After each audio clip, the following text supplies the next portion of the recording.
Molweni ndiyanamkela kwaza se-TV ngesixhosa.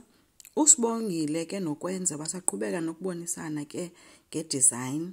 Usibu ke saqhubeka nokumcebisa ke ukwenzo. Ude wathi ke makayitshintshe mhlawumbi umbala lo awenze ube ngathi ulighter. Then ke wabe sewujonga ke uthanda ke ukwenzo esithi ke usibongile kungcono uyenze ibe ngathi nje kusekhaya. Hayi avele watshintsha ke nokwenzo esithi nje izotshintsha kwa igama lakhona izovele kube nguekhaya umncedile.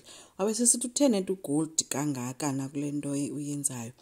I mean uthe ngathi uthatha nje umsebenzi wami. So bethu usibongile babe behleka ke kumnandi emqhula ke. Uthe ke xa ezawuhamba ke usibongile ukwenza wabulela wabe sephakama wamhaga ke usibu wabe sebemshiya kanjalo ke. Waphinda ke wabuya kusibongile ezomcheka uba kusahamba kakuhle na ngayo yonke into. Wabe ethi omnye konke kuse right. Bathe besancokola ke kwavala kwathi gqi uNomalanga.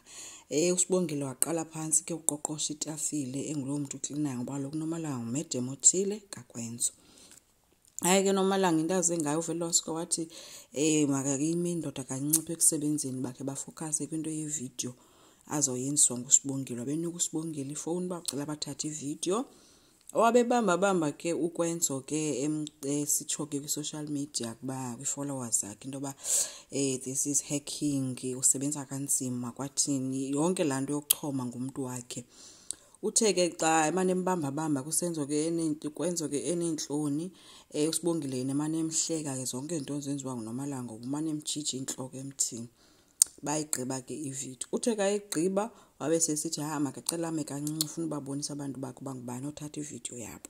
Wabe sithi ukwenza hayibo sumenza kanjalo uvumile wathi omnye hayi akanangxaki vele usibongile. Wema ke nosibongile wafoto ke nguNomalanga. Xa emfoto uNomalanga uthi ke kubantu usingle ke lo sisi niyambona uba mhle kanjani. Ukwenza besothuswe yile ayenzayo ukumthatha usibongile uvideo. Uthuke kakhulu ke ngonxa sova kuthiwa usingle ke ngoku usibongile. Hayi wabe segqiba ke wathi ke uNomalanga if ke kukhona umdingayo kusibongile amfakele iDM uzobuyela kuye. Ugcina yena uyebile ke idesign kaKwenzo le yaqala sazi ke ngoseyitshintshile ba izoba nje kodwa uyebile wabe seyonika umyeni wakhe emxelela into ba Kwenzo vele uzokodlula qhubeka thatha nathi design.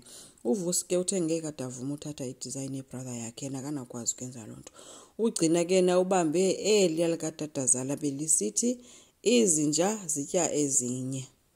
Uvusi yena ke uzizamele omnye umuntu ozomenzela le design kuba yena oko ezama akazula iphepha lijule pha phinda zama akazula iphepha ekrwada nakwistaff sakhe emsebenzini. So ude wabona makafune umuntu ke ozokumnceda. UMashona isoka likaThulisile savalelekile ke ezindlini zoThulisile akakwazi ukuphuma. uThuli ude wamebela newine makasele enzele banxile. Kuthiwa umkakhe akafoni utshatile kuMashona lovalelwe apha. And uThulisile akafuni nova uthi angalinga bembangela isicefe ngoma nemxelela ngomfazi wakhe this and that. Kuthiwa phofu imoto ihleli yodwa pha emall ayinto eyenziwe ethusayo ngoba kuthiwe ngaphandle ulahlekile. Phansi wabhaqwa ke ngutata walapho njengaye obezise icake nedrinks kubasebenzi naleyo eyothusayo into ba unjengaye uhlangana naphi nendlu yabasebenzi mvanje. But ke uye wazimela phansi kwebhedi uMashona kangabhaqwe. Sekutheni ke ngoku njengaye sezisa ukutya okanye icakes ezindlini zabasebenzi. Niyayibona uyavuthwa lanto yakhe noNomfundo noba uyayibona uba uNomfundo uyamfuna okanye naye uyamfuna but ke sizoyibona ngendlela asazi. Enkosi ngicela siqhubeke subscribe, like, singakhomenta futhi bye.